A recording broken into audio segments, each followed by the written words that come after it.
Here's how to turn your iPhone screen completely black when locked. Start by opening the Settings app on your iPhone. Scroll down just a bit and tap on Display and Brightness. Look for Always on Display and open it.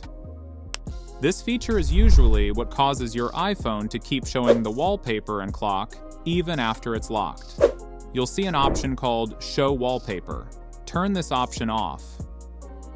Now, when you lock your iPhone, the background will turn completely black while the date and time remain visible. If you'd rather have a completely black screen, go back to the Always on Display settings and turn Always on Display off. Now, when you lock your iPhone, the display will turn completely black. You can tap the screen anytime to wake it, and when you press the side button again, the display will go completely black. And that's it.